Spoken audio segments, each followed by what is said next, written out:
ഇന്നത്തെ ആ ഒരു ക്യാപ്റ്റൻസി ടാസ്കിന്റെ ആ ഒരു പ്രൊമോ വന്ന സമയം തൊട്ട് പലരും അവിടെ ഇവിടെ ആയിട്ട് ഇങ്ങനെ വീഡിയോ ഒക്കെ ചെയ്യുന്നുണ്ടായിരുന്നു. അനുമോൾ ഡിസേർവിംഗ് അല്ല, അത് നെവിൻ പറയുന്നത് കേട്ടിട്ട് പറയുന്ന പലരുമുണ്ട്.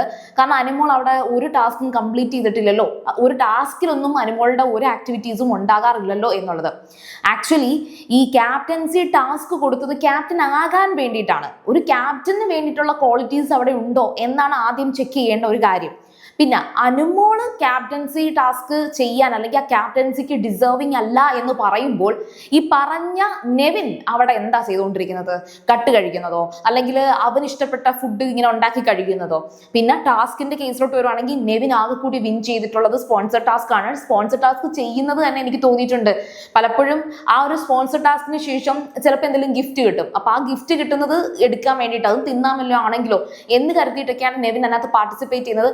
അതൊരു ടാസ്ക് വരുവാണെങ്കിൽ, ഒരു ഫിസിക്കൽ ടാസ്ക് ആണെങ്കിൽ പോലും നെവിൻ സെൽഫായിട്ട് പറഞ്ഞത്, ഓ എനിക്കൊന്നും വയ്യ, എന്റെ ശരീരം ഒന്നും കേടാക്കാൻ, എനിക്ക് അടിയൊന്നും കൊള്ളാൻ വയ്യേ എന്ന് പറഞ്ഞിട്ട് നെവിൻ മാറിയിരിക്കുന്നത് ഞാൻ ശ്രദ്ധിച്ചിട്ടുണ്ട്. അത് ഇതിനു മുമ്പ് പല ടാസ്കിനകത്തും അങ്ങനെ നെവിൻ സംസാരിച്ചിട്ടുണ്ട്. പിന്നെ ആര്യൻ ഡിസേർവിംഗ് ആണോ എന്ന് ചോദിച്ചാൽ, ഒരു ക്യാപ്റ്റൻ ആകാൻ ഒരു കഴിവില്ലാത്ത ഒരാളായിട്ട് നമ്മൾ ഓൾറെഡി ആര്യനെ ആ ഒരു ക്യാപ്റ്റൻസിയിൽ കണ്ടതാണ്. ആ ഒരു സമയത്ത് ക്യാപ്റ്റനായിട്ട് ആര്യൻ വന്ന സമയത്ത് ഒട്ടും തന്നെ ആദ്യത്തെ 1-2 ദിവസം സീരിയസ് ആയിട്ട് നിന്നു. പിന്നെ അങ്ങോട്ട് എല്ലാം കയ്യിൽ നിന്ന് പോയത് ആര്യന്റെ ആ ക്യാപ്റ്റൻസി വന്ന സമയത്താണ്.